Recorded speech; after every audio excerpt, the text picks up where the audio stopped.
જૂનાગઢ જિલ્લા ગ્રામ્ય રમતગમત અધિકારી અને જિલ્લા રમત વિકાસ અધિકારી ગૌરાંગ નરેના માર્ગદર્શનમાં જૂનાગઢ જિલ્લાના તમામ તાલુકા અને કોર્પોરેશન કક્ષાએ 7 રમતોની શરૂઆત કબડ્ડી રમતથી કરવામાં આવી હતી। જૂનાગઢ જિલ્લા ગ્રામ્ય કક્ષાએ છેલ્લા કેટલાક વર્ષોથી સમગ્ર જિલ્લામાં રમતગમત ક્ષેત્રે કેશોદ તાલુકો મોખરે રહ્યો છે।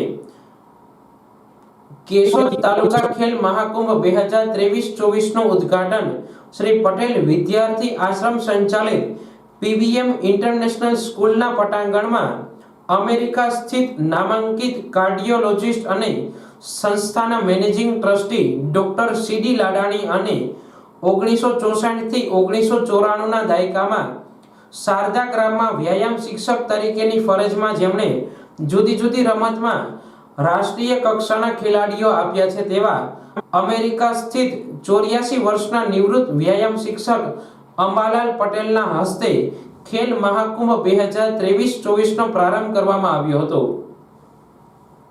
કાર્યક્રમમાં તાલુકા પ્રાથમિક શિક્ષણાધિકારી રમેશભાઈ નંદાણીયા, સરકારી એલકે હાઈસ્કૂલના પ્રિન્સિપાલ રણવીરસિંહ પરમાર, દિનેશભાઈ મોરી, પ્રાથમિક અને માધ્યમિક શાળાઓના આચાર્યશ્રીઓ અને ગ્રામજનો ઉપસ્થિત રહ્યા હતા।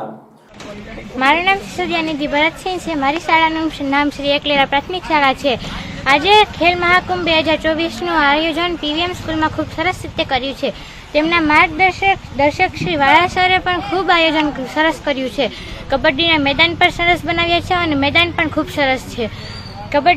ખેલ મહાકુંભની દેને અમારી શાળાની એક વિદ્યાર્થીની સ્નેહા આલ્ફા સ્કૂલમાંથી હેન્ડબોલની ગેમમાં ઇન્ટરનેશનલ કક્ષાએ રમવા ગઈ છે।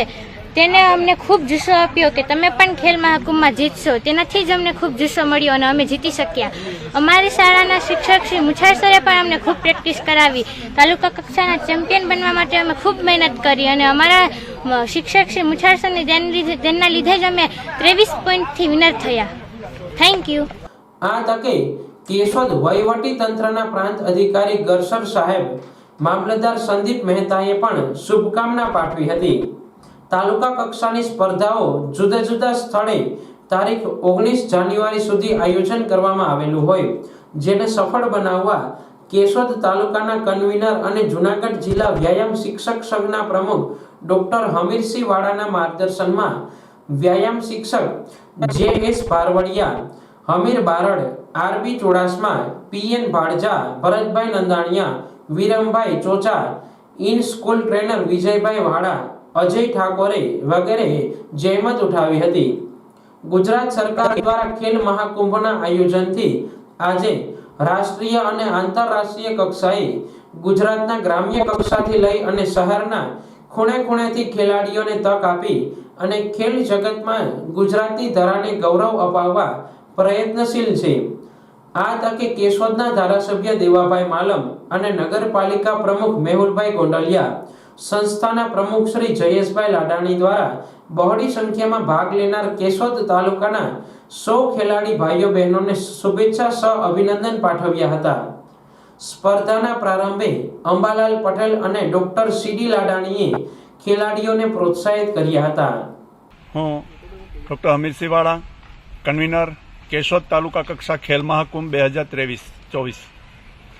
આજે સમગ્ર ગુજરાતની અંદર ખેલ મહાકુંભ 2.0ની શરૂઆત થઈ ચૂકી છે, ત્યારે યુવા વિકાસ જિલ્લા રમત વિકાસ અધિકારીની કચેરી જૂનાગઢના માર્ગદર્શનમાં આજે કેશોદ તાલુકા કક્ષાનો ખેલ મહાકુંભ 2023નો પ્રારંભ પીવીએમ ઇન્ટરનેશનલ સ્કૂલના પટાંગણમાં કબડ્ડી બહેનોનાથી આજે શરૂઆત કરવામાં આવી છે। આજે આ કાર્યક્રમના ઉદ્ઘાટનમાં જેણે ગુજરાતની અંદર એક રમતગમત ક્ષેત્રે ડંકો વગાડ્યો છે એવા ડોક્ટર અંબાલાલ પટેલ, જેઓ શારદાગ્રામ મુકામે હતા અને હાલ અમેરિકા સ્થિત છે, એમના હસ્તે આજે ઉદ્ઘાટન રાખવામાં આવ્યું। એમની સાથે ડોક્ટર સીડી લાડાણી સાહેબ, પીવીએમ ઇન્ટરનેશનલ સ્કૂલ અને સમગ્ર સંસ્થાઓના મેનેજિંગ ટ્રસ્ટી, એમની ઉપસ્થિતિમાં આજે ઉદ્ઘાટન કરવામાં આવ્યું। આજના આ કાર્યક્રમની અંદર બહોળી સંખ્યામાં ખેલાડી બહેનોએ ભાગ લીધો છે અને ખૂબ સારું પ્રદર્શન કરી રહ્યા છે। આજની આ સ્પર્ધાની અંદર વિજેતા ખેલાડીઓ આવનાર દિવસોમાં જિલ્લા કક્ષાએ ભાગ લઈ અને કેશોદ અને જૂનાગઢમાં પ્રતિનિધિત્વ કરશે. સૌને શુભેચ્છા પાઠવી છે.